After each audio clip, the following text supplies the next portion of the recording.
नमस्कार दोस्तों, स्वागत है आपका हमारे अपने यूट्यूब चैनल एग्ज़ाम तैयारी में।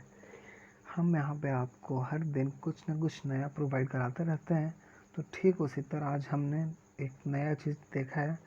भारत नेपाल लिपुलेख दर्रा विवाद क्या है। जी हाँ, भारत नेपाल लिपुलेख दर्रा विवाद क्या है।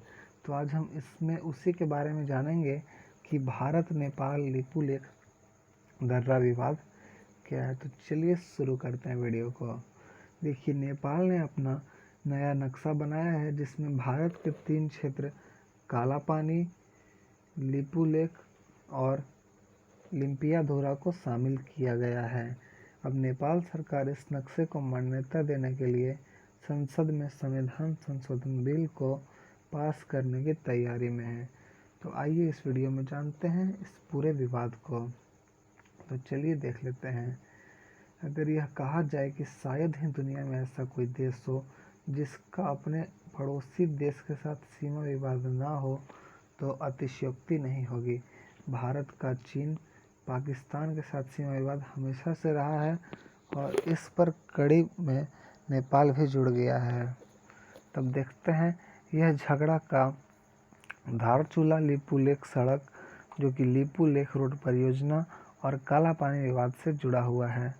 चलिए देखते हैं भारत की सीमा किन किन देशों से लगती है।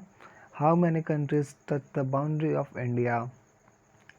भारत की भूमि सीमा 15,106.7 किलोमीटर और तट रेखा 7,516.6 किलोमीटर की है, जिसमें द्वीप प्रदेश भी शामिल है। भारत की सीमा 7 देशों बांग्लादेश, चीन, पाकिस्तान, भूटान, नेपाल, म्यांमार और अफगानिस्तान से लगती है। इसमें भारत की सबसे अधिक सीमा 4,096.7 बांग्लादेश किलोमीटर से और नेपाल से 1751 किलोमीटर की सीमा लगती है। चलिए अब आगे बढ़ते हैं। भारत नेपाल लिपुलेख दर्रा विवाद क्या है। What is the Indo Nepal Lipulekh pass dispute. कई सालों से निर्माणाधीन 90 किलोमीटर लंबी धारचूला लिपुलेख सड़क परियोजना का 8 मई 2020 को परियोजना का शुभारंभ किया गया था। अर्थात इस सड़क के बनने के बाद चीन की सीमा से सटे 17,500 फुट की ऊंचाई पर स्थित लिपुलेख दर्रा उत्तराखंड के धारचूला से जुड़ जाएगा। इस सड़क को बनाने के लिए पहाड़ को भी काटा गया है और रक्षा की दृष्टि से इस सड़क के बनने के बाद भारतीय सेना की पहुंच इस क्षेत्र में आसानी से हो जाएगी। नेपाल लिपुलेख दर्रे को अपनी सीमा का हिस्सा मानता है। इसी कारण नेपाल ने चीन से नेपाल को इस सड़क का विरोध करने के लिए भड़का दिया है।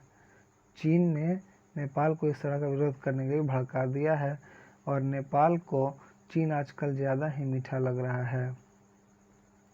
इस कारण इस विवाद को जन्म हुआ है। अब बढ़ते हैं आगे। नेपाल की आपत्ति पर भारतीय विदेश मंत्रालय के प्रवक्ता अनुराग श्रीवास्तव ने 9 मई को कहा था कि हाल ही में पिथौरागढ़ जिले में इस सड़क का उद्घाटन हुआ है, वो पूरी तरह से भारतीय क्षेत्र में पड़ता है। कैलाश मानसरोवर यात्रा पर जाने वाले तीर्थयात्री इसी सड़क से जाते हैं। अब देखते हैं लिपुलेख दर्रे की अवस्थिति, जो कि लोकेशन ऑफ लिपुलेख पास कहा जाता है।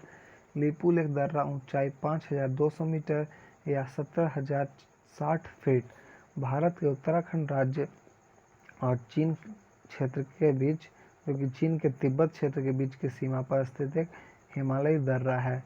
नेपाल इसके दक्षिणी हिस्से, जिसे काला पानी कहा जाता है, उसको अपना भाग मानता है और जो कि 1962 से ही भारत के नियंत्रण में है। अब उत्तराखंड के सीमांत जनपद पिथौरागढ़ की सीमाएं नेपाल और चीन जैसी अंतर्राष्ट्रीय सीमाओं से मिलती है। नेपाल की सीमा पर एसएसबी और चीन की सीमा पर आईटीबीपी की तैनाती है। वर्तमान में यह दर्रा भारत के कैलाश पर्वत व मानसरोवर जाने वाले यात्रियों द्वारा विशेष रूप से इस्तेमाल होता है।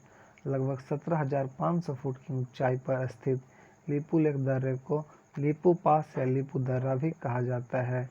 यह क्षेत्र भारत के उत्तराखंड राज्य के कुमाऊं क्षेत्र को तिब्बत के तकलाकोट जो कि पुरंग शहर से भी जोड़ता है। अब धारचूला लिपुलेख सड़क का महत्व क्या है, जो कि इसे हम कहेंगे importance of Lipulekh Dharchula road. सड़क बनने से पहले लोग धारचूला से करीब 90 किलोमीटर सफ़र तय करके लोग लिपुलेख तक पहुंचते थे। आईटीबीपी और भारतीय सेना के जवान को भी लिपुलेख तक पहुंचने में 2 से 3 दिन का समय लगता था, लेकिन अब सड़क बनने से कुछ ही घंटे में धारचूला से लिपुलेख तक पहुंचा जा सकता है और भारतीय सैनिकों की गाड़ियां चीन की सीमा तक पहुंच सकेगी। अब आगे देखते हैं, कैलाश मानसरोवर तीर्थ यात्रियों को इस 90 किलोमीटर लंबे रास्ते की कठिनाई से राहत मिलेगी। अब जो है नेपाल जो है लिपुलेख धारचूला सड़क का विरोध क्यों कर रहा है? Why is Nepal opposing Lipulekh Dharchula road? पहला, नेपाल दावा करता है कि 1816 की सुगौली संधि के अनुसार लिपुलेख दर्रा उसके इलाके में पड़ता है, इसलिए यहाँ पर भारत की सड़क बनाना गलत है। सुगौली संधि 1816 में ईस्ट इंडिया कंपनी और नेपाल के बीच हुई थी। दूसरी बात, नेपाल कहता है कि सुगौली संधि भारत के साथ उसकी पश्चिमी सीमा का निर्धारण करती है। सुगौली संधि के अनुसार महाकाली नदी के पूरब का इलाका, जिसमें काला पानी, लिम्पियाधुरा और लिपुलेख शामिल है, नेपाल का क्षेत्र है। अब तीसरा, हालांकि साल 1962 के भारत चीन युद्ध के बाद से ही काला पानी में भारतीय सैनिक तैनात हैं, क्योंकि 1962 के भारत और चीन युद्ध में भारतीय सेना ने काला पानी में चौकी बनाई थी। अब देखते हैं आगे। ज्ञात हो कि काली नदी का उद्गम स्थल काला पानी ही है। पिछले साल भारत ने काला पानी को अपने नक्शे में दिखाया, जिसे लेकर भी नेपाल ने विरोध जताया था। चौथा, नेपाल के हजारों लोग उत्तराखंड के पिथौरागढ़ में माल ढुलाई का काम, पहाड़ों के एक्सपीडिशन में आए लोग के साथ गाइड और कैलाश मानसरोवर यात्रियों के साथ वोटर का काम करते हैं। इस कारण अब जब यह सड़क बन ही जाएगी तो इन नेपाली लोगों को अपना व्यवसाय छीनने में खतरा नजर आ रहा है। चूँकि दोनों पक्षों के पास अपने तर्क हैं और मामला दोनों की नेशनल सिक्योरिटी का है, इसलिए इस विवाद को आपसी बातचीत से सुलझाना ज़्यादा बेहतर विकल्प है। दोनों देशों के बीच इस बात का ख्याल रखना चाहिए कि ऐसा कहीं ना हो कि दो बिल्डिंगों के बीच की लड़ाई में बंदर बाजी मार ले। तो यही था जो कि हमारा भारत और नेपाल के साथ जो लिपुलेख दर्रा का जो विवाद था, वो उस पर मैंने आपको बहुत अच्छी तरह से बताया है। अगर वीडियो पसंद आता है चैनल को सब्सक्राइब करें, और चैनल पर नए हो तो वीडियो को सब्सक्राइब करें और हमारे चैनल के साथ जुड़े रहें, और वीडियो को लाइक करें और कमेंट करें। Thank you, bye.